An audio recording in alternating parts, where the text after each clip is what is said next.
মানুষ নিজের জীবনে ঈশ্বরকে খুব মান্য করে, ওনার জন্য কি না করে। ভিন্ন ভিন্ন নামে তাকে স্মরণ করে, তাকে পুজো করে, তার আরাধনা করে। সে জানে যে ঈশ্বর তাকে শক্তি অবশ্যই দেবেন, তাকে সাহায্য অবশ্যই করবেন। কিন্তু যখন প্রশ্ন আসে গুরু এবং ঈশ্বরের, তখন গুরুর মান কখনো কম হওয়া উচিত নয়। কারণ সত্যি বলতে কি, গুরুই হলেন সেই সিঁড়ি যা বেয়ে আপনি ঈশ্বরের কাছে পৌঁছানোর পথ খুঁজে পাবেন। সেই পথ আপনি গুরুর থেকেই পাবেন। গুরু না থাকলে আপনি কখনো ঈশ্বর লাভ করতেই পারবেন না। আর জীবনে অনেক সময় লক্ষ্যের থেকেও অনেক বেশি গুরুত্বপূর্ণ হলো পথ। তাই এই পথের সম্মান করতে শিখুন, অর্থাৎ গুরুকে সম্মান করতে শিখুন। কারণ গুরুই হলেন পরমেশ্বর।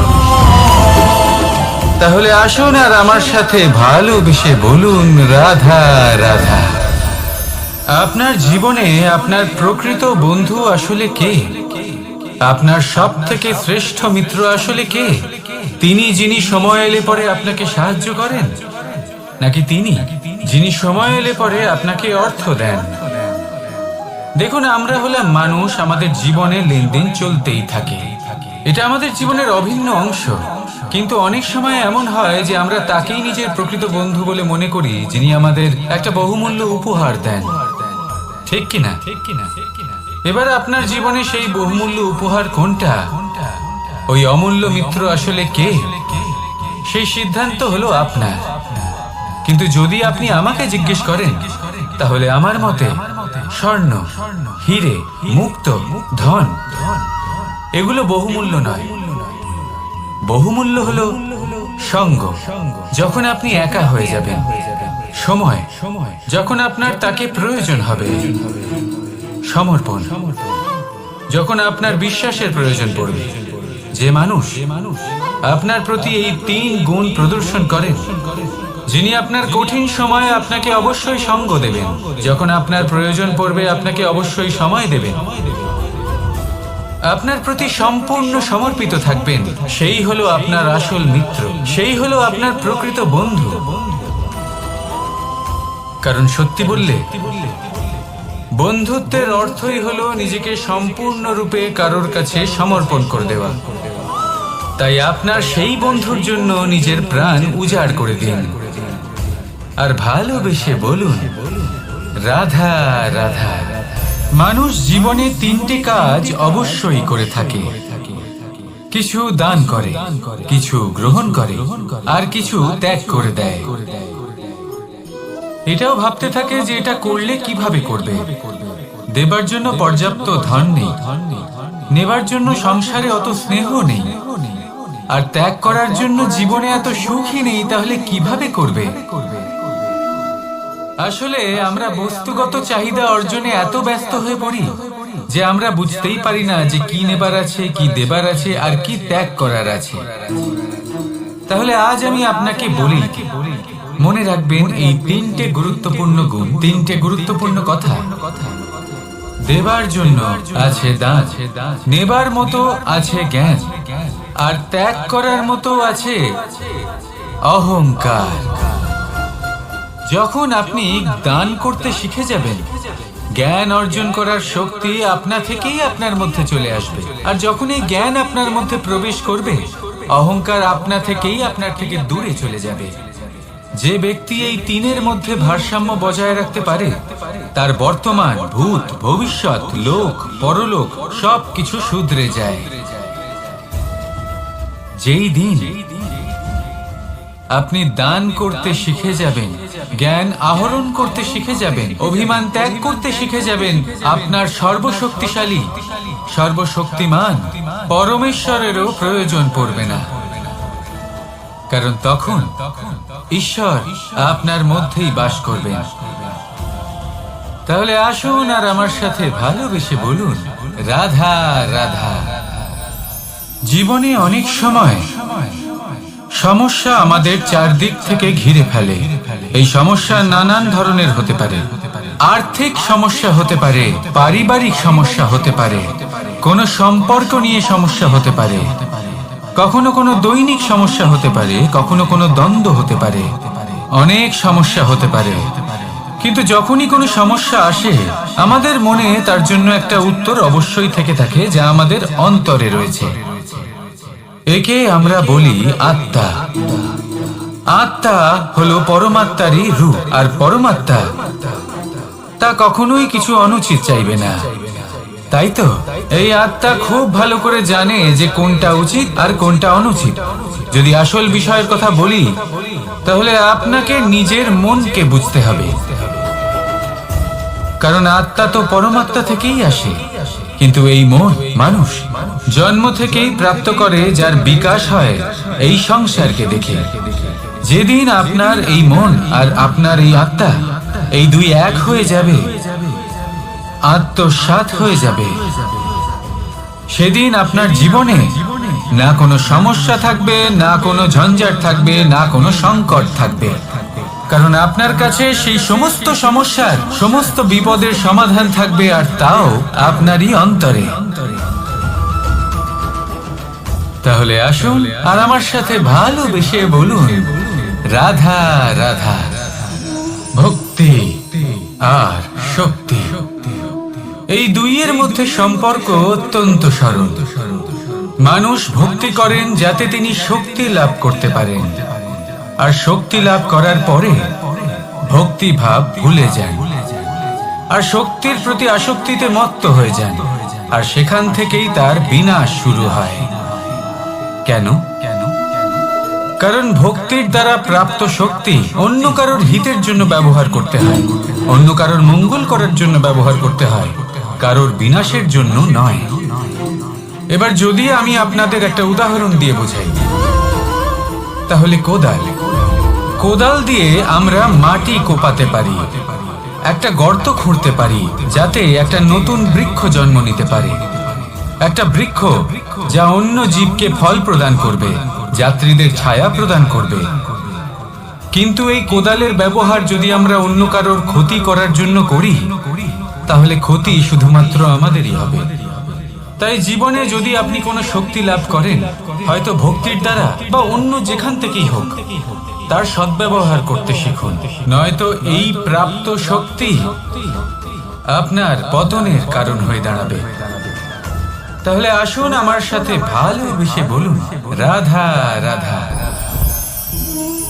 বরদান অত্যন্ত বিচিত্র এক বিষয়, কিন্তু দেখতে গেলে এই বরদান কি না করতে পারে। এক দরিদ্রকে রাজা বানিয়ে দিতে পারে, একজন দুর্বলকে এই সংসারের সব থেকে শক্তিশালী ব্যক্তি বানিয়ে দিতে পারে।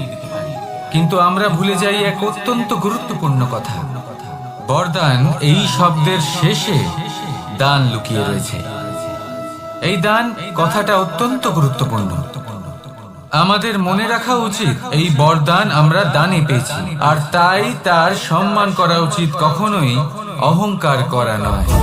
আর যে ব্যক্তি বরদান পেয়ে অহংকার করেন, তার যা ক্ষতি হয় তা হলো এই বরদান তার থেকে কেড়ে নেওয়া হয়। বর অর্থাৎ শ্রেষ্ঠ, অর্থাৎ বরদানের অর্থ হলো একটা শ্রেষ্ঠ দান, এবং তার ব্যবহার যদি আপনি কারোর ক্ষতি করার জন্য করেন, তাহলে ক্ষতি শুধুই আপনার হবে। তাহলে এই বরদানের সম্মান করুন, উচিত পথে চলুন, আর উচিত উদ্দেশ্য নিয়ে এর ব্যবহার করুন, সব কিছু ভালোই হবে। তাহলে আসুন আর আমার সাথে ভালোবেসে বলুন, রাধা রাধা। পিতা আর পুত্রের সম্পর্ক অত্যন্ত মধুর হয়ে থাকে। পিতা স্বপ্ন দেখেন, তাকে পূর্ণ করার সকল সম্ভাব্য চেষ্টা করেন, কিন্তু তাও অনেক সময় ওনার স্বপ্ন অপূর্ণ থেকে যায়। তখন পিতা ভাবেন যে স্বপ্ন উনি পূর্ণ করতে পারেননি, ওনার সন্তান তা অবশ্যই পূরণ করবে। যে স্থানে উনি কখনো পৌঁছতে পারেননি, সেই স্থানে ওনার পুত্র অবশ্যই পৌঁছবে। পিতা নিজের সন্তানের ভবিষ্যৎ নিয়ে সেই স্বপ্ন দেখেন, আর যখন সেই সন্তান সামনে এগোতে থাকে, তখন তার দুঃখ হয় না, বরং গর্ব হয়। ওনার ভালো লাগে এটা দেখে যে ওনার সন্তান অনেক উন্নতি করছে। কিন্তু যখন সন্তান নিজের অভিভাবকের শক্তি দেখে, তার যশ দেখে হিংসা করতে থাকে, সমস্যা সেইখানেই শুরু হয়। সেই জন্য সকল সন্তানকে এটা মনে রাখতে হবে। দেখুন, পুত্র হবার সুবাদে, এক সন্তান হবার সুবাদে এটা হলো আপনার অধিকার যে আপনি আপনার পিতার থেকে বেশি উন্নতি করবেন। আপনার পিতাও এটাই চান, কিন্তু সুস্থভাবে এটা করুন। একটা রেখা টেনে নিন যাতে আপনি তাতে এগোতে পারেন আর আপনার পিতার তাতে গর্ববোধ হয়, আর সেই বিষয়ে দুঃখ না হয় যে আমার সন্তান আমাকেই ছোট করার চেষ্টা করছে।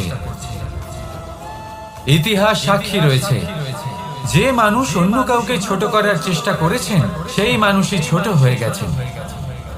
আর আমার মনে হয় না আপনি এটা চান, কারণ কোনো একদিন আপনিও কারোর পিতা হবেন। আসুন আমার সাথে ভালোবেসে বলুন, রাধা রাধা। সাথী, সাথী এই শব্দটির ব্যাখ্যা কে কিভাবে করে? মিত্র, সখা, বন্ধু, কিন্তু অর্থ একটাই। তিনি যিনি আপনার সঙ্গী হন আর তিনি যার সাথী আপনি হন। এবার সব থেকে বড় প্রশ্ন হলো এটাই যে তিনি কে হতে পারেন যাকে আপনি আপনার সাথী বলে মেনে নিতে পারেন, নিজের সখা, নিজের মিত্র, নিজের বন্ধু মেনে নিতে পারেন। আপনার সাথী হলেন তিনি যিনি দুঃখের সময় আপনার পাশে থাকবেন, আপনার হাত ধরে থাকবেন। আপনার সাথী হলেন তিনি যার হাত আপনি নিজের সুখের দিনে ধরে থাকবেন। সেই সাথীরই হাত ধরুন যিনি দুঃখে সবসময় আপনাকে সাহায্য করার জন্য তৎপর হয়ে থাকেন, আপনার পাশে থাকেন, আর যাকে সুখের দিনে আপনি আপনার সাথে রাখতে পারেন। আর যখন আপনার সাথে আপনার এই সাথী থাকবে তখন আপনি এটা বুঝবেন যে যখন জীবনে দুঃখ আসে তখন এই দুঃখ কমে যায়, সবার মধ্যে ভাগ হয়ে যায়। আর যদি তখন সুখ আসে তাহলে সেটা সবার উপস্থিতিতে আরো বেড়ে যায়। এটাই হলো প্রেম, এটাই হলো ভালোবাসা, এটাই হলো সঙ্গ, যেমন সম্পর্ক আমার আর রাধার মাঝে। তাহলে আসুন আর আমার সাথে ভালোবেসে বলুন, রাধা রাধা। আমাদের মনে যখন কোনো প্রশ্ন ওঠে, কোনো দ্বন্দ্ব জাগে, তখন আমরা যাই আমাদের গুরুর কাছে, আমাদের আরাধ্যের কাছে গিয়ে জিজ্ঞেস করি। এইভাবেই একদিন আমি পৌঁছলাম আমার আরাধ্যের কাছে, আমার মহাদেবের কাছে, আর ওনাকে প্রশ্ন করলাম যে মহাদেব, জীবনে আনন্দ পাওয়ার, উৎসব পালনের, প্রেম ভাগ করে নেবার, জীবনকে উপভোগ করে নেওয়ার সর্বশ্রেষ্ঠ সময় কোনটা? মহাদেব হাসলেন আর উনি বললেন, জীবনে উৎসব পালনের সব থেকে শ্রেষ্ঠ দিন হলো মৃত্যুর ঠিক আগের দিনটা। প্রেম ভাগ করে নেওয়ার সব থেকে শ্রেষ্ঠ মুহূর্ত হলো মৃত্যুর ঠিক আগের মুহূর্ত। জীবনকে উপভোগ করে নেওয়ার সর্বশ্রেষ্ঠ প্রহর হলো মৃত্যুর এক প্রহর পূর্বে। তখন আমি চমকে গেলাম। আমি বললাম, কিন্তু মহাদেব, মৃত্যু তো অনিশ্চিত, আমরা জানিও না কবে আমাদের মৃত্যু হবে। মহাদেব আবার হাসলেন। উনি বললেন যে যদি আমরা এভাবে জীবন কাটাই যে আমরা জীবনের প্রত্যেক দিন, প্রত্যেক মুহূর্ত, প্রত্যেক প্রহর শেষ বলে মনে করি, তাহলে আমাদের সমস্ত জীবন আনন্দের সাথেই অতিবাহিত হবে। কি বলেন? তাহলে আপনিও এই কথা মনে রাখুন আর আমার সাথে ভালোবেসে বলুন, রাধা রাধা। জীবনে অগ্রসর হওয়ার জন্য আমাদের কাকে প্রয়োজন হয়? মাতা পিতা, বন্ধু, প্রেম, সাহায্য, অর্থ, পরিশ্রম, আশা। ভিন্ন ভিন্ন মানুষ ভিন্ন ভিন্ন বিকল্প চয়ন করে। যদি আমি আপনাকে বলি, তাহলে জয় আর পরাজয়ের মন্ত্র দুটো শব্দের উপর নির্ভর করে, মেনে নেওয়া আর দৃঢ় হওয়া। যদি মেনে নেন তাহলে হেরে যাবেন, যদি দৃঢ় হন তাহলে নিশ্চিত রূপে জয়ী হবেন। যদি কখনো আপনি ক্লান্ত হয়ে ওঠেন, আপনি দুঃখী হন, পুরোপুরি ভেঙে পড়েছেন, তখন মেনে নেবেন না যে আপনি ভেঙে পড়েছেন, নয়তো হেরে যাবেন। তখন উল্টে স্থির করবেন যে যাই হয়ে যাক না কেন, আমি জয়ী হবই। আর আপনি দেখবেন যে জয় নিশ্চিত রূপে আপনার কাছেই আসবে। তাহলে এই কথা মনে রাখবেন আর আমার সাথে ভালোবেসে বলবেন, রাধা রাধা। সময়, জীবন, কাল। দেখতে গেলে এই তিনটি শব্দ একটি শব্দেরই সমার্থক শব্দ মনে হয়, কিন্তু এই শব্দগুলির অর্থ কি সমান? কখনোই নয়। হ্যাঁ, এই সময় চলতে থাকে, জীবন চলতে থাকে, কালচক্র চলতে থাকে। এই সময় কেটে যায়, কিন্তু এই জীবন একে যাপন করতে হয়। কি বলেন? এই জীবনে কিছু করুন বা কিছু না করুন, জীবন এমনি কেটে যাবে, আপনি জানতেও পারবেন না। কিন্তু সেটা আমাদের উদ্দেশ্য নয়, একে যাপন করতে হবে। এই জীবনে প্রেরণা পেতে শিখুন, প্রেরণা দিতে শিখুন, আহ্বান গ্রহণ করতে শিখুন, আহ্বান জানাতে শিখুন, মহান কাজ করতে শিখুন, ধন্যাত্মক বোধ জাগিয়ে তুলুন। জীবন অতিবাহিত করার অর্থ কি তা আপনি শিখে যাবেন। কারণ সময় কেটে যায়, সমস্ত যুগ কেটে যায়, কিন্তু জীবনের রীতি জীবন কাটিয়ে দেওয়া নয়, জীবন যাপন করা। এই জীবন সম্পূর্ণরূপে অনুভব করতে হবে, নতুন পথ বানাতে হবে। এবারে যদি এই জীবন বাঁচার সময় একবার ভেবে দেখুন, যদি মনে প্রেম থাকে, সদ্ভাবনা থাকে, তাহলে কি হবে? এই জীবনকে বাঁচার অনুভূতিটাই অন্যরকম হয়ে যাবে, একটা আনন্দময়ী অনুভূতি লাভ করবেন। তাহলে এটাই করুন, আর আমার সাথে ভালোবেসে বলুন, রাধা রাধা। আপনি কি কখনো কোনো জলের ধারা দেখেছেন? তার সামনে যতই মাটি থাকুক না কেন, যতই কাদা থাকুক না কেন, যখন এই জলের ধারা বইতে আরম্ভ করে দেয়, তখন এই কাদাকে নিজেই ধুয়ে নিয়ে যায়। ওই কাদাকে ধুয়ে দেয় এবং নিজের পথ নিজেই তৈরি করে নেয়। তাহলে আপনিও এরকম জলের মতো হয়ে উঠুন।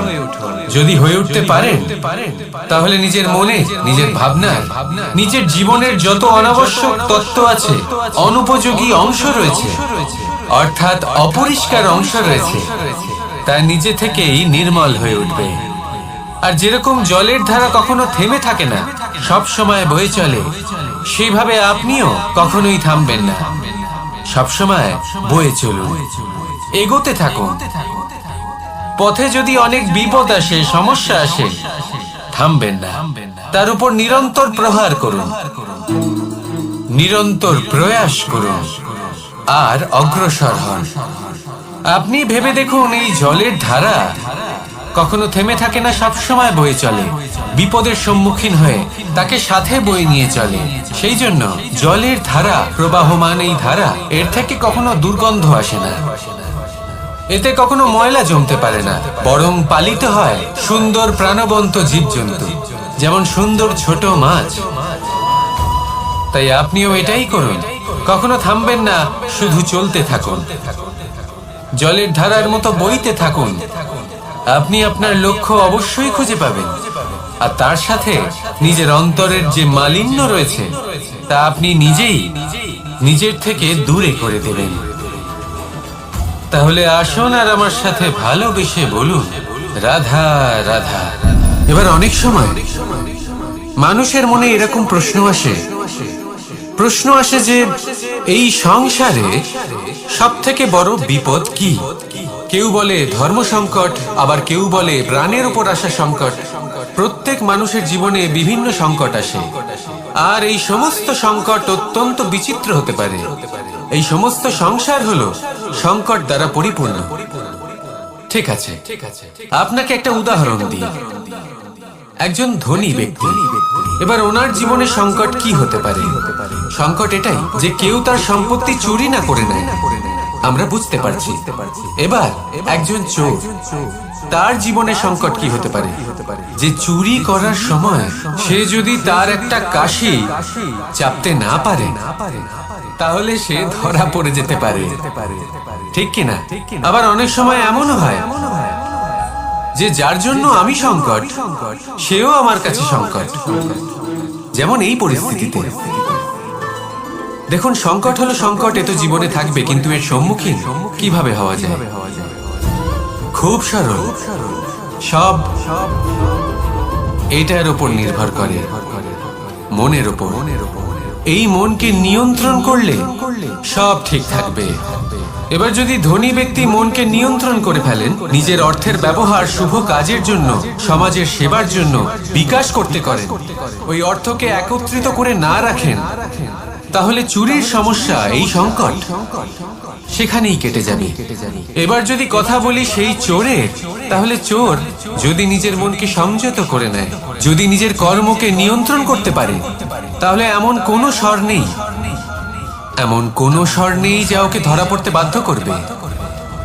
সেই জন্য জীবনে সংকট যতই আসুক, যত বড়ই সংকট আসুক না কেন, কবচ হলো একটাই, আর এই কবচের নাম হলো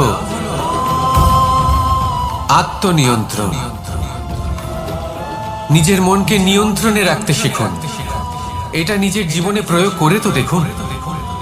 যদি আপনি করতে পারেন, তবে আপনি দেখবেন যে সংকট তো জীবনে আসা যাওয়া করে, কিন্তু সেই সংকটগুলির সম্মুখীন আপনি এইভাবে করতে পারবেন। তাহলে সেটাই করুন, আর আমার সাথে ভালোবেসে বলুন, রাধা রাধা। এই দড়িটা দেখুন,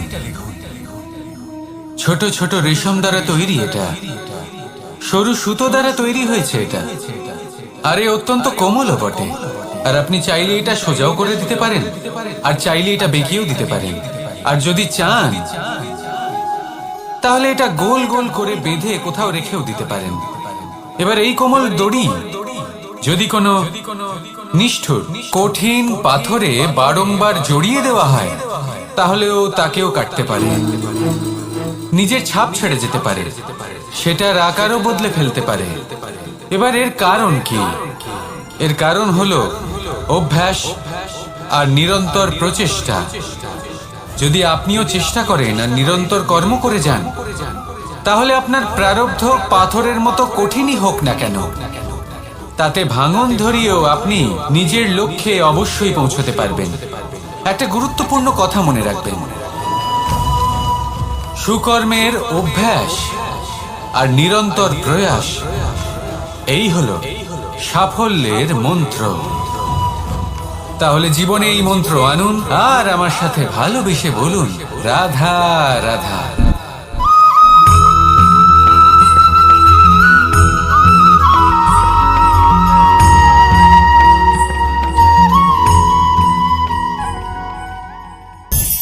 কখনো কখনো মানুষ মনে করেন যে সে নিজেই সব থেকে বেশি শক্তিশালী, তিনি হলেন জ্ঞানী। দেখুন, এটা ভালো ব্যাপার যে আপনার মধ্যে শক্তি আছে, জ্ঞান আছে, আর এটা শুধু আপনার জন্য নয়, এই সমস্ত সমাজের জন্য, দেশের জন্য, সমগ্র পৃথিবীর জন্য অত্যন্ত আবশ্যক। কিন্তু এই কথাটাও বোঝা অত্যন্ত আবশ্যক যে এই জ্ঞান যেন কখনো অহংকার না হয়ে ওঠে। যখন মানুষের মধ্যে জ্ঞান থাকে, তখন সে রাম হয়ে ওঠে। রাম, যিনি সমুদ্রের বুকে সেতু বানিয়েছিলেন, বানর সেনার দ্বারা রাক্ষস রাজকে পরাজিত করেছিলেন, আর চিরকালের জন্য সবার কাছে আদর্শ হয়ে উঠেছিলেন। আর যদি মানুষের মনে অহংকার জন্মায়, তাহলে সে রাবণ হয়ে ওঠে। দেশে বিদেশে যতই খ্যাতি থাকুক না কেন, সে রাক্ষস হয়ে ওঠে, নিজের সাথে সাথে সমস্ত কুলের বিনাশ করে বসে। এবার জ্ঞান নাকি অহংকার, আপনার কি চাই সেই সিদ্ধান্ত আপনার, আর আপনার এই সিদ্ধান্তই নিশ্চিত করবে যে আপনার কর্ম কি হবে, আর আপনার এই কর্মই নিশ্চিত করে দেবে আপনার প্রারব্ধ কি হবে। তাহলে শুভ কর্ম করুন, আর আমার সাথে ভালোবেসে বলুন, রাধা রাধা। কোনো বাগানের কোনো বৃক্ষকে দেখেছেন যেখানে সুগন্ধি ফুল থাকে, রসালো ফল থাকে, তখন মন প্রফুল্ল হয়ে ওঠে, মন থেকে সেই বৃক্ষের প্রতি ভালোবাসা জন্মায়। কিন্তু যিনি বাগানের মালিক, শুধুমাত্র তিনিই জানেন যে কিভাবে এই বৃক্ষকে আগলে রাখতে হয়, কিভাবে তার পরিচর্যা করলে এতে সুন্দর সুগন্ধি ফুল হবে, রসালো ফল হবে। কখনো কখনো প্রয়োজনের থেকে বেশি রোদ পেলে এই বৃক্ষগুলি শুকিয়ে যায়, প্রয়োজনের থেকে কম রোদ পেলেও এই বৃক্ষ কিন্তু শুকিয়ে যায়। প্রয়োজনের থেকে কম জল যদি পায়, এই বৃক্ষ শুকিয়ে যেতে পারে। প্রয়োজনের থেকে অতিরিক্ত জল যদি পায়, তখনও এই বৃক্ষের শিকড়গুলি নষ্ট হয়ে যেতে পারে। এবার এটাই কিন্তু আমাদের সংসারের সাথেও হয়। আমাদের সংসারের সকল প্রতিভাশালী ব্যক্তি, যেমন লেখক, বিচারক, প্রবক্তা, যোদ্ধা, এদের সবার ক্ষেত্রে এই কথাটাই প্রযোজ্য। যদি বেশি প্রশংসা করা হয়, তাহলেও এরা হারিয়ে যাবে।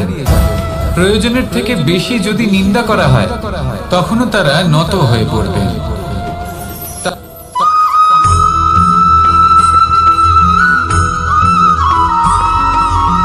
পঞ্চতত্ত্বের মধ্যে দ্বিতীয় তত্ত্ব হল ধরণী, ভূমি, যাকে আমরা ধরণী মাতা বলি।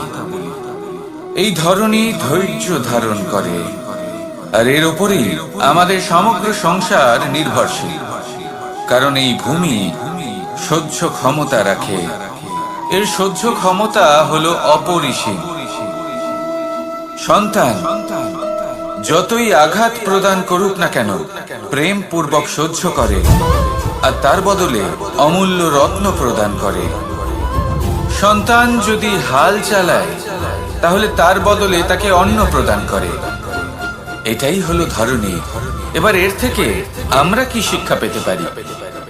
এটাই যে কারোর জন্য কিছু করা বা কাউকে কিছু দেওয়া মনে কোনো কামনা ছাড়াই।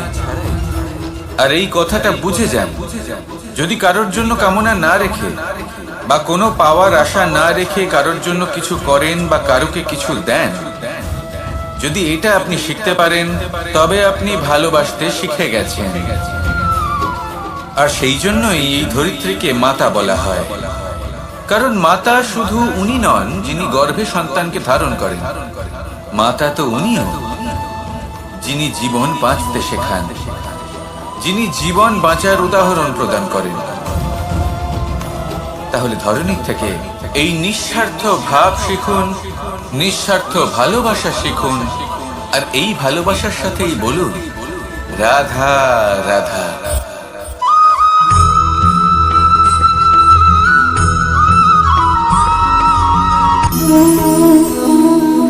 নিয়তি। রাধা আমাকে বলে, কৃষ্ণ, যদি তুমি জানো যে নিয়তিতে কি আছে, তাহলে তাকে বদলে দাও না কেন? মহাদেব আমাকে বলেন যে শ্রীকৃষ্ণ, যদি আপনি এটা জানেন যে সাম্বের নিয়তি এটাই, তাহলে আপনি তাকে বদলানোর চেষ্টা কেন করেন? কেন? কারণ আমি একজন পিতা, আর পিতার কর্তব্য এটাই, তিনি যেন সম্ভাব্য সব চেষ্টা করেন নিজের সন্তানের মঙ্গলের জন্য। নিয়তি আমি জানি, কিন্তু এটাও আমি জানি যে কর্মের থেকে বড় আর কোনো নিয়তি হতে পারে না। অভিজ্ঞতাও রয়েছে যে কর্মের হাতে নিয়তির এই চক্র বদলে যেতে পারে। তাই জীবনে যদি আপনার কখনো এমন মনে হয় যে এটা তো অসম্ভব, তখনও চেষ্টা করা কখনোই ছাড়বেন না। কে বলতে পারে আপনারই কর্মের কোনো এক বীজ হয়তো নিয়তির চাকায় আটকে গেল, আর নিয়তিকে নিজের পথ পাল্টাতে হল, ঠিক কিনা? সেই জন্য নিয়তিকে ভাগ্য মেনে নিয়ে চুপ করে বসে থাকবেন না। নিজের নিয়তি স্বয়ং নিজের কর্মের দ্বারা নির্ধারিত করুন, কারণ আপনার এই কর্মের ওপরেই আপনার অধিকার রয়েছে। আর এই অধিকারকে নিয়তি অনেক সময় সম্মানও করে। তাহলে আসুন আর আমার সাথে ভালোবেসে বলুন রাধা রাধা।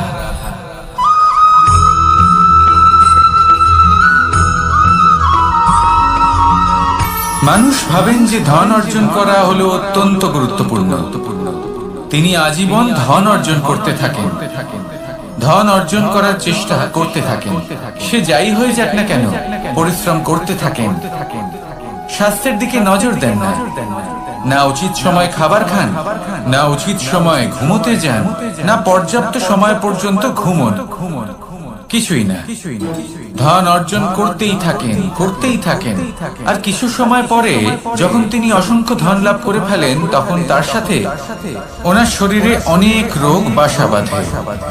এইসব রোগের উপচার করতে করতে সেই সমস্ত ধন যা উনি অর্জন করেছেন তা তিনি ব্যয় করে ফেলেন। শেষ পর্যন্ত কি হয়? আমরা যেভাবে এসেছি ঠিক সেইভাবেই ফিরে যাই। ধন এখানেই থেকে যায়। দেখুন, একটা অত্যন্ত গুরুত্বপূর্ণ কথা রয়েছে যে আপনার বোঝা উচিত। এই যে ধন, তার ব্যবহার করুন জীবনকে আরো ভালো করে তোলার জন্য। ধনের সদ্ব্যবহার করা উচিত, এমন যেন না হয় এই ধন আপনাকে ভোগ করে ফেলে। এই জীবনকে নিশ্চিত রূপে আরো শ্রেষ্ঠ করে তুলুন। কিন্তু এই ধন অর্জন করার এই প্রক্রিয়াতে নিজের সারা জীবনকে নষ্ট করে ফেলবেন না। এই জীবন উপভোগ করতে শিখুন। আর আমার সাথে ভালোবেসে বলুন, রাধা রাধা।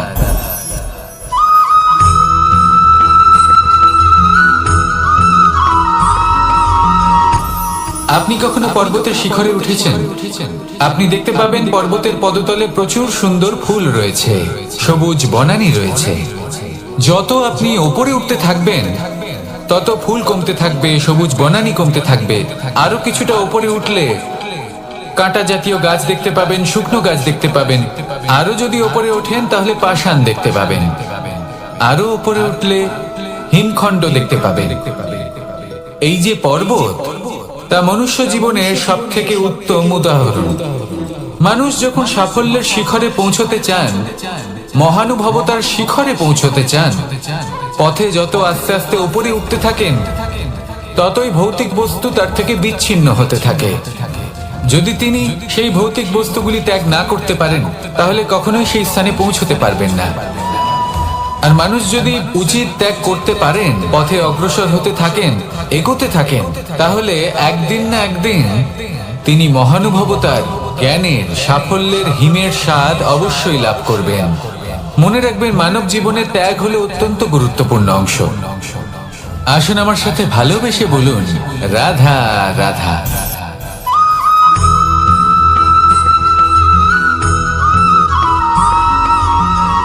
কেউ বলে জীবন খুব ক্ষণস্থায়ী, কেউ বলে জীবন হলো একটা সুন্দর স্বপ্নের মতো, আবার কেউ বলবে জীবন হলো এক কঠোর সত্য।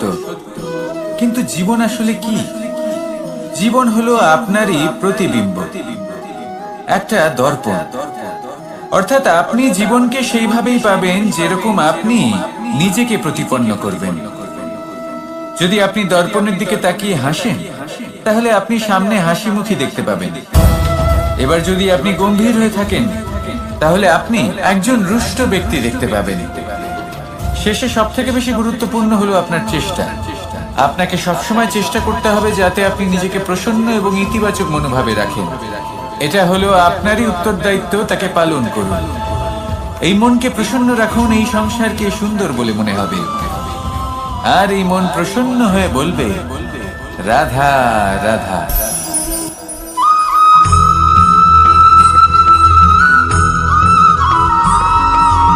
আমাদের শরীর প্রকৃতির সর্বশ্রেষ্ঠ রচনা। যে অঙ্গ প্রত্যঙ্গ আমরা লাভ করেছি প্রত্যেকটির মধ্যে একটি নিজস্ব বার্তা রয়েছে। একটু ভেবে দেখুন, দুটি চোখ দিয়েছে দেখার জন্য, দুটি কান দিয়েছে শোনার জন্য, নাসিকাও আছে দুটি, দুটি হাত দিয়েছে দ্বিগুণ পরিশ্রম করার জন্য। কিন্তু জীব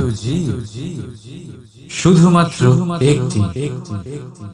তার উপরেও তীক্ষ্ণ বলিষ্ঠ দাঁত দিয়েছে তার রক্ষার জন্য। কখনো ভেবে দেখেছেন কেন?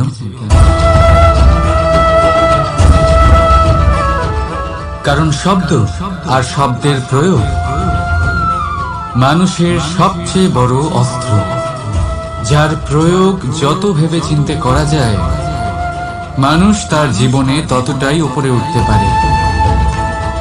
তাহলে মনে রাখুন, দেখুন, শুনুন আর বুঝুন বেশি, বলুন কম। রাধা রাধা।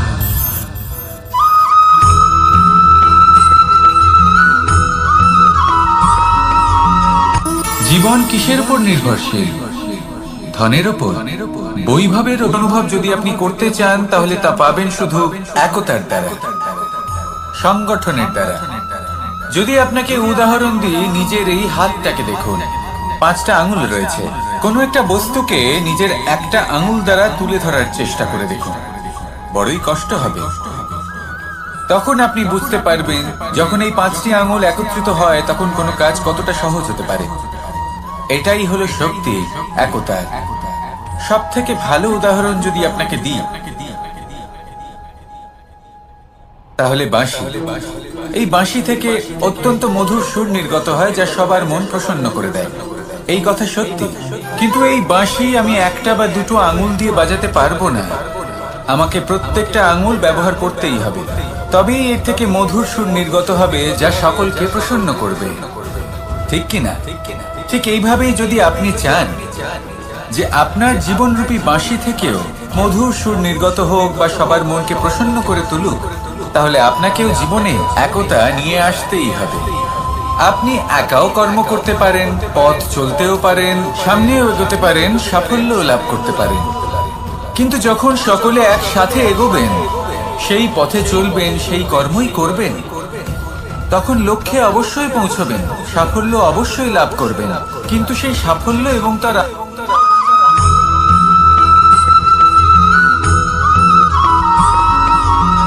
এই সংসারে সব থেকে বেশি কোমল বস্তু হলো রেশম। এই রেশম এতটাই কোমল হয় যে এর পুরো একটা থান শুধুমাত্র একটা হাতে ধরা সম্ভব। কখনো ভেবে দেখেছেন এই রেশম কিভাবে হয়? একটি কীট তার লালার দ্বারা উৎপন্ন হয়। এই কীট সেই রেশমকে পাক দিতে থাকে, পাক দিতেই থাকে, আর আস্তে আস্তে তার মধ্যেই জড়িয়ে পড়ে। শেষে ওর এই সুন্দর অমূল্য সৃষ্টি রেশমের এই সুতো তার নির্মাণ কার্য পূর্ণ হয়, কিন্তু তাতেই ও নিজে বন্দী হয়ে যায়। নিজেরই মায়াজালের এই বন্দী গৃহে নিজেই ফেঁসে যায়। এবার এই সুতোকে ব্যবহারযোগ্য করে তোলার জন্য এই কীটগুলিকে এই কবচের সাথেই ফুটন্ত জলে ফেলে দেওয়া হয়। এই সংসারে যদি আমাদের স্বপ্ন এই সংসারের দুঃখ হরণ করার জন্য, এই সংসারে সুখ বিতরণ করার জন্য হয়, তবেই আমাদের প্রগতি সম্ভব। যদি আমাদের এই স্বপ্ন শুধুই আমাদের এবং আমাদের স্বার্থ সিদ্ধির জন্য হয়, তাহলে এই স্বপ্ন আমাদের অন্ধ করে দেবে, আমাদের অন্ধকারের পথে নিয়ে যাবে, আর আমরাও সেই কীটের মতো হয়ে যাব। নিজেদেরই মায়াজালে আমরা নিজেই ফেঁসে যাব, আর শেষে আমরা যদি কিছু লাভ করি তা হবে একাকিত্ব, অন্ধকারময় মৃত্যু। তাই স্বপ্ন অবশ্যই দেখুন, কিন্তু এমন ভাবে স্বপ্ন দেখবেন না যে তার এই বন্দিগৃহে আপনি নিজেই ফেঁসে গেলেন। স্বপ্ন দেখুন পরোপকারে।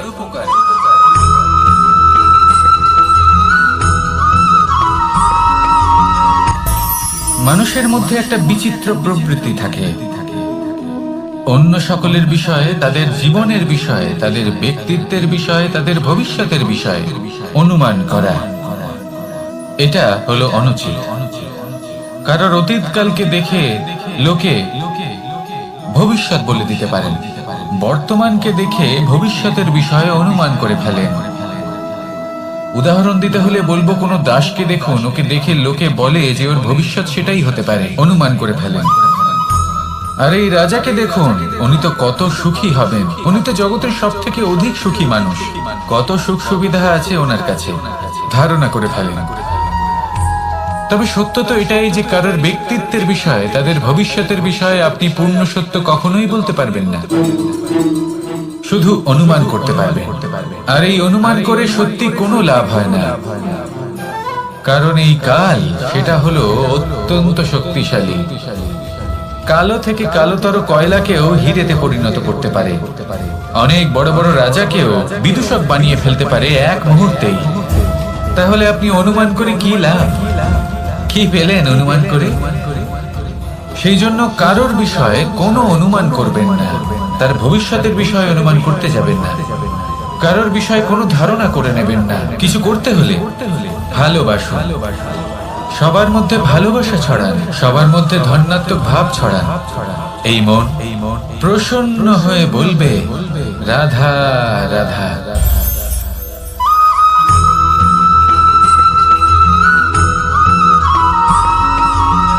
পঞ্চতত্ত্বের মধ্যে দ্বিতীয় তত্ত্ব হল ধরণী, ভূমি, যাকে আমরা ধরণী মাতা বলি। এই ধরণী ধৈর্য ধারণ করে, আর এর উপরেই আমাদের সমগ্র সংসার নির্ভরশীল। কারণ এই ভূমি সহ্য ক্ষমতা রাখে, এর সহ্য ক্ষমতা হলো অপরিসীম। সন্তান যতই আঘাত প্রদান করুক না কেন, প্রেম পূর্বক সহ্য করে, আর তার বদলে অমূল্য রত্ন প্রদান করে। সন্তান যদি হাল চালায়, তাহলে তার বদলে তাকে অন্ন প্রদান করে। এটাই হলো ধরণী। এবার এর থেকে আমরা কি শিক্ষা পেতে পারি? এটাই যে কারোর জন্য কিছু করা বা কাউকে কিছু দেওয়া মনে কোনো কামনা ছাড়াই। আর এই কথাটা বুঝে যান, যদি কারোর জন্য কামনা না রেখে বা কোনো পাওয়ার আশা না রেখে কারোর জন্য কিছু করেন বা কারোকে কিছু দেন, যদি এটা আপনি শিখতে পারেন, তবে আপনি ভালোবাসতে শিখে গেছেন। আর সেই জন্যই এই ধরিত্রীকে মাতা বলা হয়।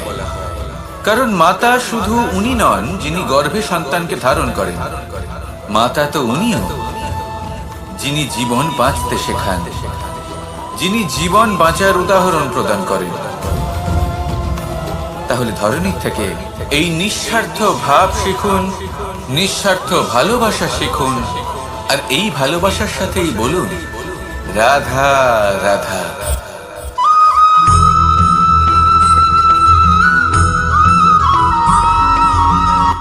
সংসারে আমাদের জীবনে যখন কোনো সুখ বা দুঃখ আসে, তার জন্য আমরা কাউকে না কাউকে অবশ্যই দায়ী করে থাকি, তাই না?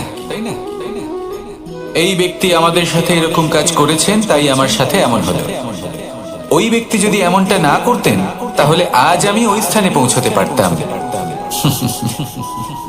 সবই আপনার দৃষ্টিভঙ্গির উপর নির্ভরশীল। আর যদি আপনার দৃষ্টিভঙ্গি এমন হয়, তাহলে তা অনুচিত। সত্যি কথা বলতে এই সংসারে ভিন্ন ভিন্ন ধরনের মানুষ আছে। এটা আপনার উপর নির্ভর করছে কিভাবে তাদের স্বাগত জানাবেন। একবার ভাবুন, আমি আমার দুটো হাত সামনে নিয়ে এলাম, দুটো মুঠো খুলে দিলাম। দুই প্রকারের মানুষ আসবেন, কিছু না কিছু দিয়ে যাবে। এই মুঠো যদি আমি বন্ধ করে দিই, তাহলে না কেউ আমাকে কিছু দিতে পারবে, না আমার কিছু যাবে আসবে। নিশ্চয়ই বুঝতে পারছেন এই দুই ধরনের ব্যক্তি কারা এবং তারা কি দিয়ে যান। আমি যদি নিজের মুঠো খুলে দিই, তাহলে কিছু ভালো মানুষ আসবেন, আমাকে আনন্দ, সন্তুষ্টি, জ্ঞান প্রদান করে যাবেন, ভালো অভিজ্ঞতা দিয়ে যাবেন। কোনো খারাপ ব্যক্তি যদি আসেন, তাহলে তিনিও খারাপ অভিজ্ঞতা দেবেন, যার থেকে আমি শিক্ষা লাভ করব। এই সব কিছু আমি লাভ করতে পারি। মুঠো যদি বন্ধ করে রাখি, তাহলে আমি কিছুই পাবো না। দেখুন, এই সংসারে প্রত্যেকের জীবনে এরকম।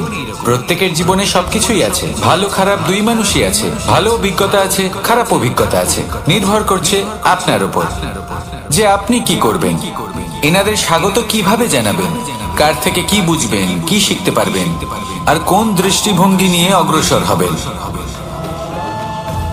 এটাই নির্ধারণ করবে যে আপনার জীবন কেমন হবে।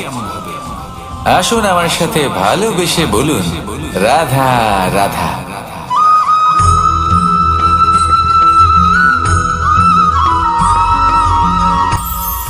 এটা হলো ধান গাছ।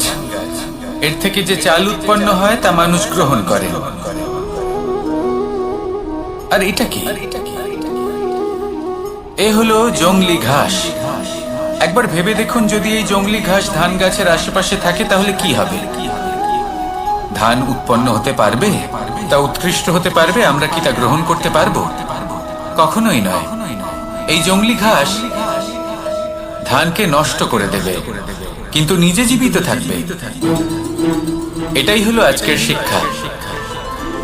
এই সংসারে যদি আপনি নীতির পথে চলতে চান, উচিত কর্ম করতে চান, সংসারকে সেবা করতে চান, তাহলে জংলি ঘাসের মতো ব্যক্তিদের থেকে সবসময় দূরে থাকতে হবে। সেই ব্যক্তি যারা দুর্নীতি এবং মিথ্যা দ্বারা পরিপূর্ণ, যাদের ব্যবহার অশুভ, যাদের অনেক অশুভ গুণ রয়েছে, তারা সঠিক নয়। সেই সকল ব্যক্তি যাদের চরিত্র অত্যন্ত দুষ্ট হয়, তারা হয় শুভ চরিত্রের ব্যক্তিকে একদম নষ্ট করে দেয়, নয় নিজের মতো বানিয়ে তোলে।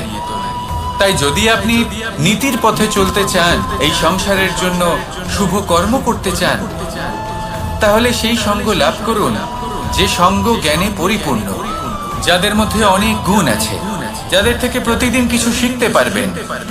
এমন ব্যক্তির সাথে জীবন অতিবাহিত করুন, দুরাচারীদের থেকে দূরে থাকুন। তবেই এই মন প্রসন্ন হয়ে বলবে, রাধা রাধা।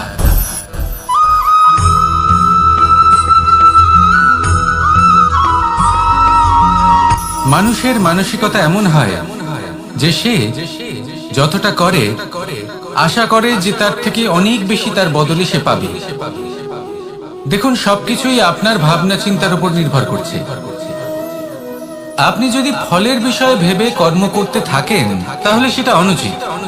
জীবনের আসল আনন্দ হলো নিজের কর্ম করতে থাকা, ফলের চিন্তা করা উচিত নয়। যদি আপনি এরকম ভাবেন যে আমি এতটা করছি, আমার এতটা পাওয়া উচিত, সেই ভাবনা অনুচিত। যদি আপনি সেবার মানসিকতা নিয়ে কর্ম করতে থাকেন, কর্মচক্রে প্রবাহিত হন, যদি আপনি এমন ভাবনা রাখেন যে আমি এতটা পাচ্ছি, তাই এর থেকে অনেক বেশি আমি কর্ম করব, তাহলে নিশ্চিত রূপে আপনি যতটা করছেন তার থেকে অনেক বেশি আপনি পাবেন। আপনার আশার থেকে অনেক বেশি আপনি পাবেন। শুধু জীবনে অনেক বেশি কাজ করতে থাকুন, ফলের চিন্তা করবেন না। আর মনে রাখবেন, এই ভাবনাই সব থেকে বড় বীজ। কর্মের উপর বিশ্বাস রাখুন। জীবনে যা যা আপনি চান সবই সুখময় হবে। আসুন আর আমার সাথে ভালোবেসে বলুন, রাধা রাধা।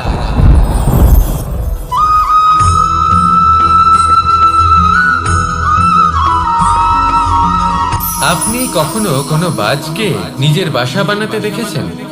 এই বাজ যখনই কোনো বাসা বানায়, তখন উঁচু গাছের ডালে বা কোনো পর্বতের শিখরে বাসা বানায়, অনেক উচ্চতায়। আর সেখানে তার সন্তানও জন্মগ্রহণ করে। যখন এই সন্তানেরা জন্মায়, তখন এই বাজ খুবই ভালোবেসে এবং খুব সাবধানে এদের পালন পোষণ করে।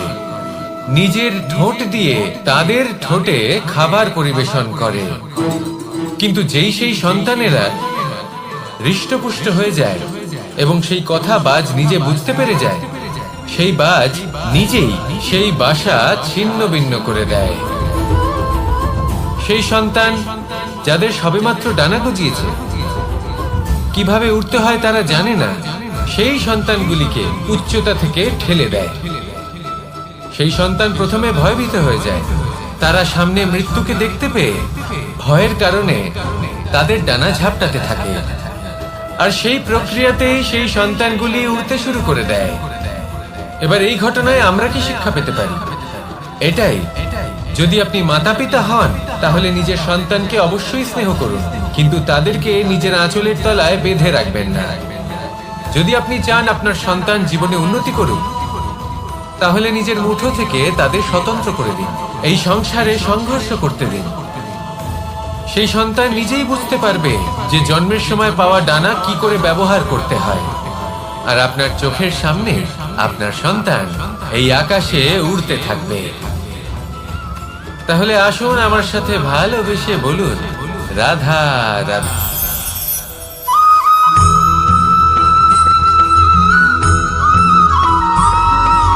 বসন্ত ঋতু, এই সময় মন আনন্দে ভরে থাকে। এমন মনে হয় যেন আমরা আকাশে বিচরণ করতে চলে যাই, কিন্তু সেটা তো সম্ভব নয়। সেই জন্য হয়তো আমরা ঘুড়ি ওড়াই, এই ঘুড়িকে নিজেদের প্রতিরূপ মনে করে। এবার অনেক মানুষ আছেন যারা ঘুড়ি ওড়ান, কিন্তু এই কর্মের সারমর্ম কি সেটা কজন বুঝতে পারেন? আপনি এটা মনে করুন যে আপনি হলেন সেই ঘুড়ি, আর এই সুতো যিনি ধরে রয়েছেন তিনি হলেন পরমাত্মা। আর এই সুতো যেখান থেকে শুরু হয়, সেই লাটাই হলো আমাদের কর্মচক্র। এবার আপনি নিজেই অনুমান করুন যে এই উড়ান কার ওপর নির্ভরশীল? পরমাত্মার ওপর আর আপনার কর্মের ওপর। যদি পরমাত্মা আপনার হাত ধরে থাকেন, আপনার সাথে থাকেন, যদি আপনি শুভ কর্ম করতে থাকেন, আপনি এই আকাশে উড়তে থাকবেন। কিন্তু কোথাও কোথাও যদি পরমাত্মার সাথে এই বন্ধন ছিন্ন হয়, আপনার কর্মচক্র খারাপ হয়ে যায় বা থেমে যায়, তাহলে আপনার এই ঘুড়ি কেটে যাবে আর দূরে কোনো গাছের ডালে গিয়ে আটকে যাবে। তাই শুধুমাত্র ঘুড়ি ওড়াবেন না, তার থেকে শিখুন। পরমাত্মার সাহচর্যে থাকুন, সবসময় শুভ কর্ম করতে থাকুন আর সবসময় এই আকাশে উড়তে থাকুন। আসুন আর আমার সাথে ভালোবেসে বলুন, রাধা।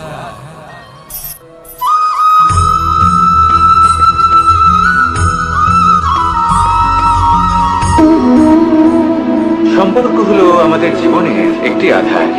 কিছু সম্পর্ক এমন যা আমরা জন্মসূত্রে লাভ করি, যেমন পরিবার, মা, বাবা। কিছু সম্পর্ক আছে যা আমরা জীবনে অর্জন করে থাকি, তা সে প্রেমের হোক, স্নেহের হোক বা বন্ধুত্বের। এই সকল সম্পর্ক লাভ করার বা গড়ে তোলার 5টি ধাপ রয়েছে। প্রথম ধাপ, কোনো ব্যক্তির সাথে আলাপ হওয়া, তার সাথে কথা বলা বা তাকে দেখা। দ্বিতীয় ধাপ, সে ব্যক্তিকে আমাদের ভালো লাগা। তৃতীয় ধাপ, আমাদের এটা চাইতে শুরু করা যে জীবনে এই ব্যক্তি যেন আমাদের বন্ধু হন, আমাদের জীবনে থাকেন, বা আমাদের কাউকে ভালোবেসে ফেলা। আর এটা আমাদের ভাবা বা চাওয়া যে সেই ব্যক্তি যেন আজীবন আমার সাথে থাকেন, আমার জীবনে আমার সাথী হয়। চতুর্থ ধাপ, লাভ করা। এবার এই ধাপটি অনেক মানুষের পক্ষেই খুবই সরল হয়, বড়ই সরল ভাবে নিজেদের সঙ্গীকে লাভ করে থাকেন। কিছু মানুষের জন্য এই ধাপ অত্যন্ত কঠিন হয়ে থাকে। অনেক প্রতিকূল পরিস্থিতির উপর জয়লাভ করে তারা সঙ্গীকে লাভ করেন, কিন্তু লাভ অবশ্যই করেন। এরপরে আসে পঞ্চম, অন্তিম এবং সব থেকে গুরুত্বপূর্ণ ধাপ। সেটা হলো সেই সম্পর্ক পালন করা। এটা হলো এমন এক বিষয় যা প্রত্যেক মানুষের শেখা উচিত। যদি ব্যক্তি নিজের জীবনে সম্পর্ক রক্ষা করতে শিখে যান, তবে প্রত্যেক সম্পর্ক তার জীবনকে স্বর্গ করে তুলবে। আসুন আর আমার সাথে ভালোবেসে বলুন, রাধা রাধা।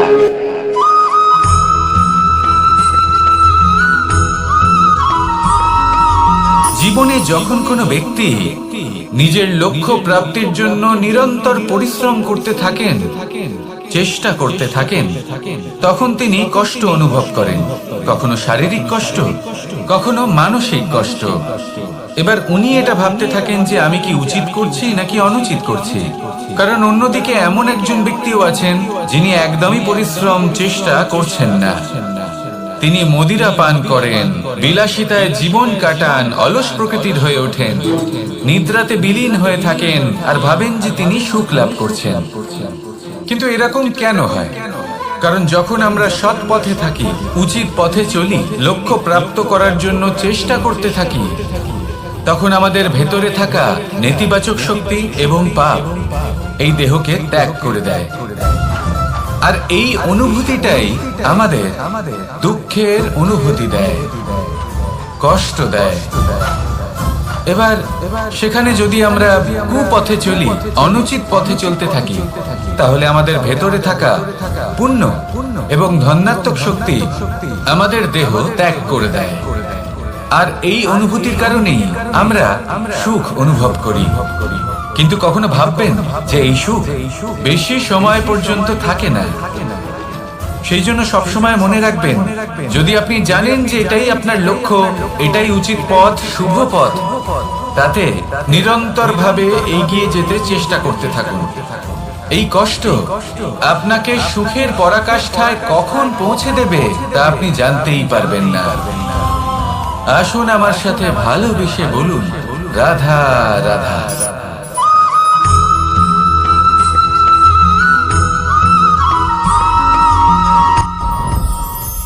সাথী, সাথী এই শব্দটির ব্যাখ্যা কে কিভাবে করে? মিত্র, সখা, বন্ধু। কিন্তু অর্থ একটাই, তিনি যিনি আপনার সঙ্গী হন আর তিনি যার সাথী আপনি হন। এবার সব থেকে বড় প্রশ্ন হলো এটাই যে তিনি কে হতে পারেন যাকে আপনি আপনার সাথী বলে মেনে নিতে পারেন, নিজের সখা, নিজের মিত্র, নিজের বন্ধু মেনে নিতে পারেন। আপনার সাথী হলেন তিনি যিনি দুঃখের সময় আপনার পাশে থাকবেন, আপনার হাত ধরে থাকবেন। আপনার সাথী হলেন তিনি যার হাত আপনি নিজের সুখের দিনে ধরে থাকবেন। সেই সাথীরই হাত ধরুন যিনি দুঃখে সবসময় আপনাকে সাহায্য করার জন্য তৎপর হয়ে থাকেন, আপনার পাশে থাকেন, আর যাকে সুখের দিনে আপনি আপনার সাথে রাখতে পারেন। আর যখন আপনার সাথে আপনার এই সাথী থাকবে তখন আপনি এটা বুঝবেন যে যখন জীবনে দুঃখ আসে তখন এই দুঃখ কমে যায়, সবার মধ্যে ভাগ হয়ে যায়। আর যদি তখন সুখ আসে তাহলে সেটা সবার উপস্থিতিতে আরো বেড়ে যায়। এটাই হলো প্রেম, এটাই হলো ভালোবাসা, এটাই হলো সঙ্গ। যেমন সম্পর্ক আমার আর রাধার মাঝে। তাহলে আসুন আর আমার সাথে ভালোবেসে বলুন রাধা রাধা।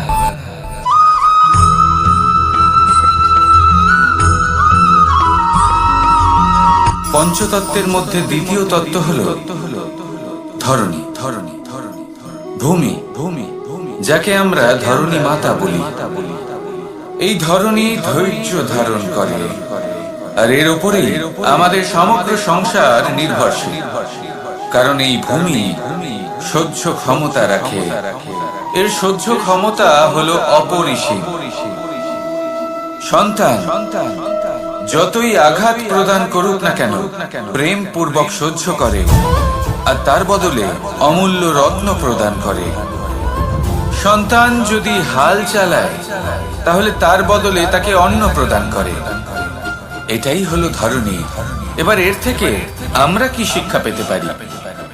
এটাই যে কারোর জন্য কিছু করা বা কাউকে কিছু দেওয়া মনে কোনো কামনা ছাড়াই। আর এই কথাটা বুঝে যান, যদি কারোর জন্য কামনা না রেখে বা কোনো পাওয়ার আশা না রেখে কারোর জন্য কিছু করেন বা কারোকে কিছু দেন, যদি এটা আপনি শিখতে পারেন তবে আপনি ভালোবাসতে শিখে গেছেন। আর সেই জন্যই এই ধরিত্রীকে মাতা বলা হয়। কারণ মাতা শুধু উনি নন যিনি গর্ভে সন্তানকে ধারণ করেন, মাতা তো উনিও যিনি জীবন বাঁচতে শেখান, যিনি জীবন বাঁচার উদাহরণ প্রদান করেন। তাহলে ধরণীর থেকে এই নিঃস্বার্থ ভাব শিখুন, নিঃস্বার্থ ভালোবাসা শিখুন, আর এই ভালোবাসার সাথেই বলুন রাধা রাধা।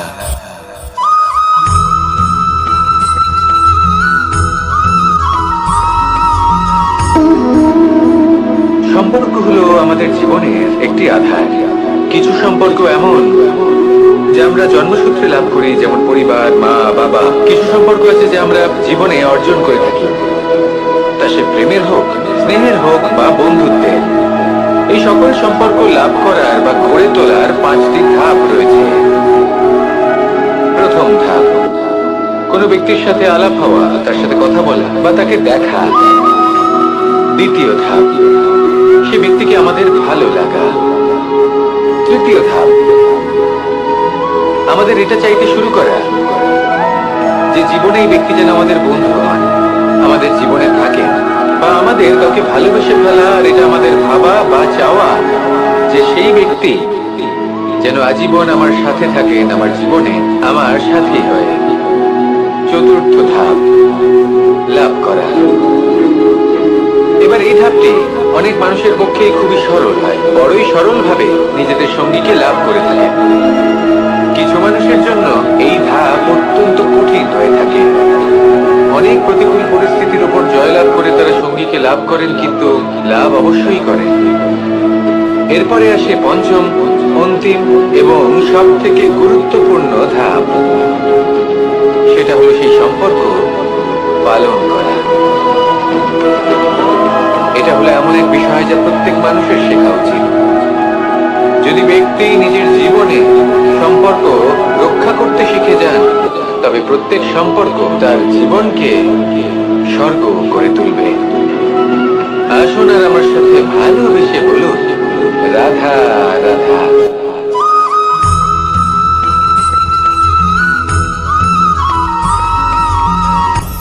আপনি কখনো পর্বতের শিখরে উঠেছেন? আপনি দেখতে পাবেন পর্বতের পদতলে প্রচুর সুন্দর ফুল রয়েছে, সবুজ বনানী রয়েছে। যত আপনি উপরে উঠতে থাকবেন তত ফুল কমতে থাকবে, সবুজ বনানী কমতে থাকবে। আরো কিছুটা উপরে উঠলে কাঁটা জাতীয় গাছ দেখতে পাবেন, শুকনো গাছ দেখতে পাবেন। আরো যদি উপরে ওঠেন তাহলে পাষাণ দেখতে পাবেন। আরো উপরে উঠলে হিমখণ্ড দেখতে পাবেন। এই যে পর্বত, তা মনুষ্য জীবনের সব থেকে উত্তম উদাহরণ। মানুষ যখন সাফল্যের শিখরে পৌঁছতে চান, মহানুভবতার শিখরে পৌঁছতে চান, পথে যত আস্তে আস্তে উপরে উঠতে থাকেন ততই ভৌতিক বস্তু তার থেকে বিচ্ছিন্ন হতে থাকে। যদি তিনি সেই ভৌতিক বস্তুগুলি ত্যাগ না করতে পারেন তাহলে কখনোই সেই স্থানে পৌঁছতে পারবেন না।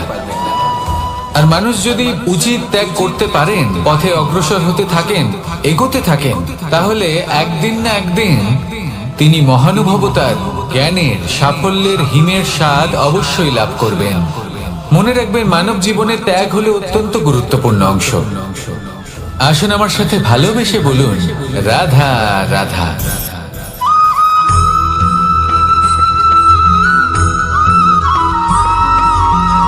মানুষের মানসিকতা এমন হয় যে সে যতটা করে আশা করে যে তার থেকে অনেক বেশি তার বদলে সে পাবে।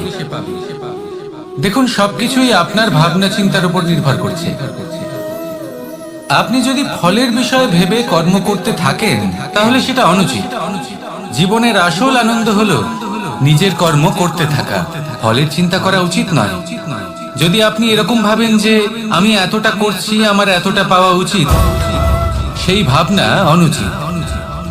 যদি আপনি সেবার মানসিকতা নিয়ে কর্ম করতে থাকেন, কর্মচক্রে প্রবাহিত হন, যদি আপনি এমন ভাবনা রাখেন যে আমি এতটা পাচ্ছি তাই এর থেকে অনেক বেশি আমি কর্ম করব, তাহলে নিশ্চিত রূপে আপনি যতটা করছেন তার থেকে অনেক বেশি আপনি পাবেন। আপনার আশার থেকে অনেক বেশি আপনি পাবেন। শুধু জীবনে অনেক বেশি কাজ করতে থাকুন, ফলের চিন্তা করবেন না। আর মনে রাখবেন, এই ভাবনাই সব থেকে বড় বীজ।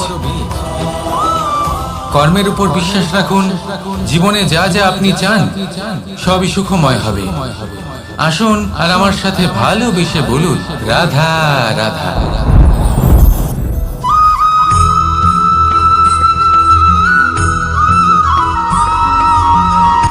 সূচের শেষে একটি ছিদ্র থাকে যার দ্বারা আমরা এই সুতো পরাতে পারি, আর তারপর সূচের সাহায্যে এই সুতো দিয়ে বস্ত্র সেলাই করা যায়।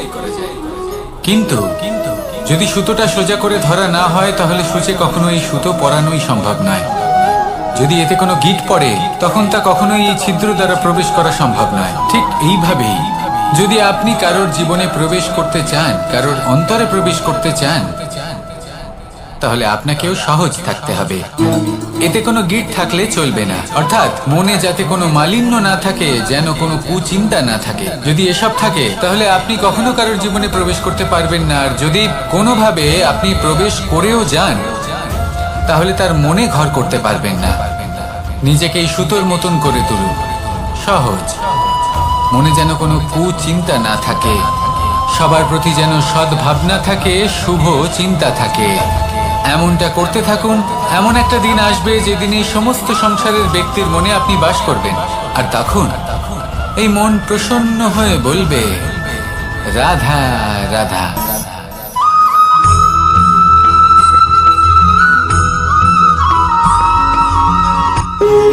যখন মানুষের মৃত্যু হয় তখন কি হয়?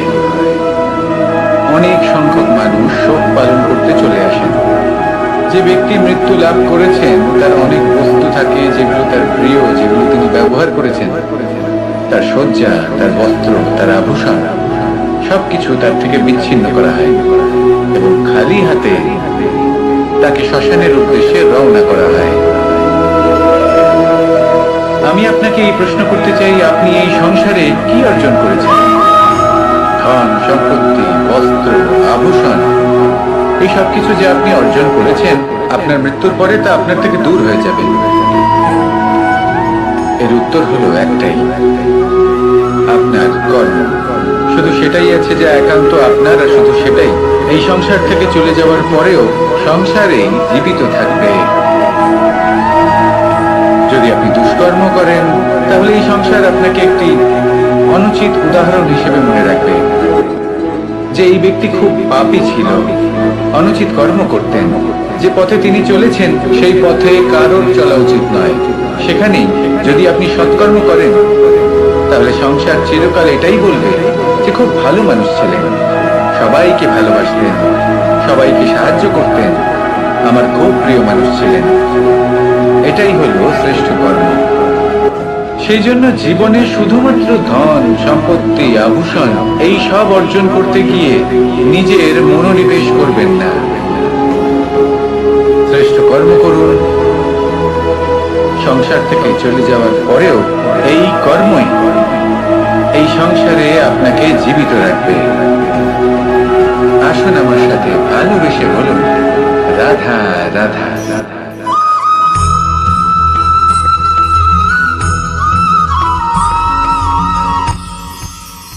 মানুষ তার জীবনে দুই ধরনের পরিস্থিতিকে খুব ভয় পায়। এক, কোনো কারণবশত কারোর সামনে নত হওয়া। দুই, কোনো কারণে নিজের চরিত্র থেকে, নিজের মূল্যবোধ থেকে বিচ্যুত হওয়া। এবার কেন হয় এরকম যে কথায় কথায় কারোর সামনে নত হতে হয়? কেন বারংবার নিজের চরিত্র থেকে চ্যুত হতে হয়? এরকম কেন হয়?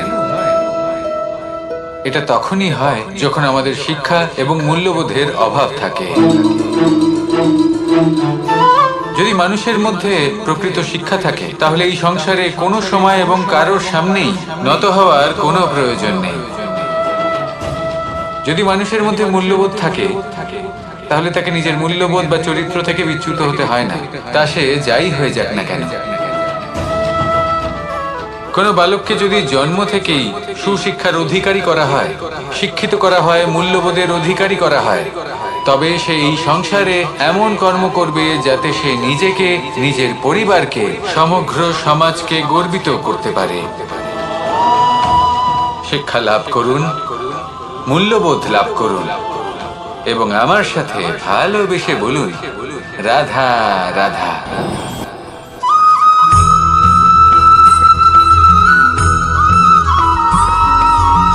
কথায় আছে যে এমন কোনো অক্ষর নেই যার দ্বারা কোনো মন্ত্র হয় না, এমন কোনো বনস্পতি নেই যা নিজেই একটা ঔষধি নয়, পৃথিবীর এমন কোনো ব্যক্তি নেই যার মধ্যে কোনো যোগ্যতা থাকে না। শুধু প্রয়োজন হলো যে ব্যক্তিকে আমরা খুঁজে চলেছি তাকে সঠিকভাবে চিনে নেওয়া। যদি তার যোগ্যতা, তার বিশেষত্ব আমরা বুঝতেই না পারি তাহলে আর লাভ কি রইল? এই সংসারে এমন অনেক ব্যক্তি রয়েছেন যারা ছোট ছোট অসফলতার কারণে আপনাকে এটা বলে দেবে যে আপনি কোনো কাজের নন, আপনি হলেন মূর্খ, আপনি কিছুই করতে পারবেন না। এইসব কথায় কখনোই বিশ্বাস করবেন না, কারণ আপনি এবং প্রত্যেকটি জীব এই পরমাত্মা এবং এই প্রকৃতির সৃষ্টি, যা অত্যন্ত বিশেষ। যদি আপনাকে উদাহরণ দিই তাহলে একদিকে আছে তরোয়াল, একটা বড় লম্বা তরোয়াল যার দ্বারা যুদ্ধ করা যায়, জয়লাভ করা যায়। আর অন্যদিকে রয়েছে একটা ছোট্ট সূচ, কিন্তু যে কাজ একটা ছোট্ট সূচ করতে পারে তা একটা তরোয়াল দ্বারা সম্ভব নয়। এর অর্থ হলো এটাই যে প্রত্যেকটা রচনা অত্যন্ত অমূল্য এবং অত্যন্ত বিশেষ হয়। তাহলে বিশ্বাস রাখুন যে আপনি অত্যন্ত বিশেষ একজন, আর প্রেমের সাথে বলুন, রাধা রাধা।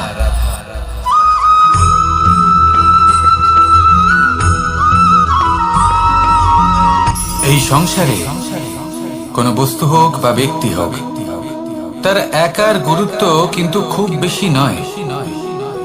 একটা উদাহরণ হিসেবে বৃষ্টির ফোঁটাকে ভেবে দেখুন। যদি একটি বৃষ্টির ফোঁটা হয় তাহলে তার খুব বেশি গুরুত্ব থাকে না, কিন্তু যখন সহস্র বৃষ্টির ফোঁটা মেঘের মধ্যে দিয়ে ঝরে পড়ে তখন সেটা বর্ষার রূপ ধারণ করে। সেই বর্ষা যা এই প্রকৃতিকে শান্ত করে। সেইভাবেই পাথরের ছোট টুকরো, তার খুব বেশি গুরুত্ব থাকে না, কিন্তু যখন অসংখ্য পাথরের টুকরো একত্রিত হয় তখন তা পর্বতের আকার ধারণ করে। সেইভাবেই কিছু মানুষ যখন একত্রিত হন তখন তৈরি হয় পরিবার, কিছু পরিবার যখন একত্রিত হয় তখন তৈরি হয় সমাজ, যখন অনেক সংখ্যক সমাজ একত্রিত হয় তখন তৈরি হয় রাজ্য। এবার এই রাজ্যের সব থেকে গুরুত্বপূর্ণ ব্যক্তি হতে পারেন রাজা, কিন্তু তাও সেই রাজা একা কিছু করতে পারেন না।